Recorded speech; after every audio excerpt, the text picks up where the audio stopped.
All right, back live tonight. Let's continue that conversation with the KwaZulu-Natal Transport Department, MEC, Sibonisa Duma. MEC, we have just spoken to Santaco. They're articulating, I suppose, two things that definitely would have a bearing on your department.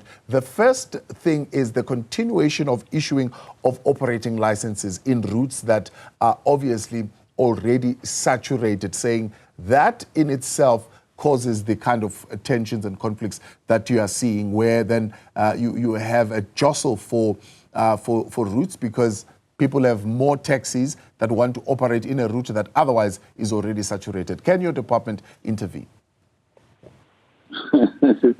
I will want you to go to deeper detail one day about each of the routes. And the reality is that Santaco, as the body that regulates, I think must be fair at some point in time, because the reality is that the permits, before you must have a permit, you must understand that you're already given a platform to operate in that route. But you know the taxi industry, I've already highlighted to you that it has a serious command in the business sector of KwaZulu-Natal, billions in terms of the GDP, that's what they contribute. But it will be critical that we solidify the strategy that they must all regulate themselves and operate as a normal business, because the Department of Transport on its own will never resolve all the processes at the taxi industry. But the Department of Transport will only regulate and give the framework. Like, for instance, the issue of Ulundi, for instance, you'll find that they've been together, because I've spoken to the chair of Ulundi, Ubabu Unyambos. He told me that Nkonjeni, as the route belongs to them, there is what we called Abo Malume and some taxi industries. After the conflict, they'll just allow themselves that they will proceed, but later on then the department will be blamed, which is why in terms of the permit, we don't issue a permit without the consent of the taxi association. But as I've already said, that probably at some point in time, let us do an awareness. Yeah. Let us be thorough with this process, because government, at the end of the day, must implement and applicate what is the law.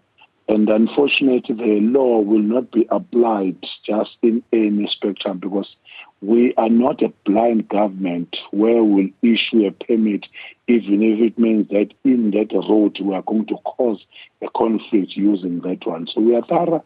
We've started already engaging Santaco. We are still going to meet with all of them. It's the same with the bus industry on Apako, but in particular the taxi industry, Santaco, you know, from time to time is a unit of the opposite. In some instances, they'll say that let us operate using Chanela. They'll say that, why don't you deploy Chanela? Why don't you deploy RTI? When you deploy Chanela, they will be complaining in some instances. So as government, we must be consistent with what we are doing. But yeah, I think the framework has been laid down.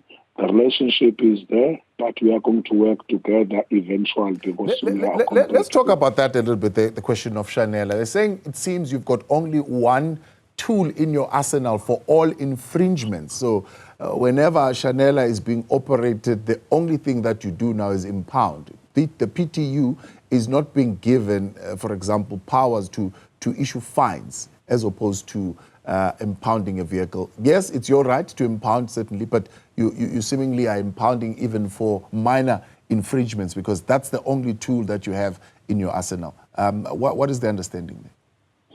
It's not even true. The reality is that we will always issue tickets. Ticket is the first point of reference. But just understand, Thabo, that after giving you, Thabo, more than 5 tickets without you complying, I don't think those tickets are no longer adequate. Then we must move somewhere. We don't just impound on a regular basis. As I've already highlighted, just go to these areas.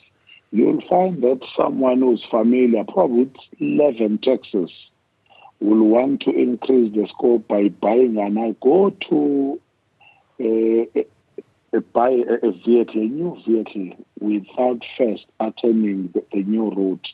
And already you are poking the industry to regulate. That is why I'm saying that we must be thorough when we deal with these issues, because if you can come towards Natal, after Harrismith, you will see that already there is a visibility of RCI, even when you're coming from Eastern Cape, because it's part of awareness. Let's leave it there for tonight. That line has completely deteriorated now. But you get the gist of what the department is saying and what the taxi industry is saying. And they'll be meeting then on Thursday. Hopefully, they'll be able to find one another.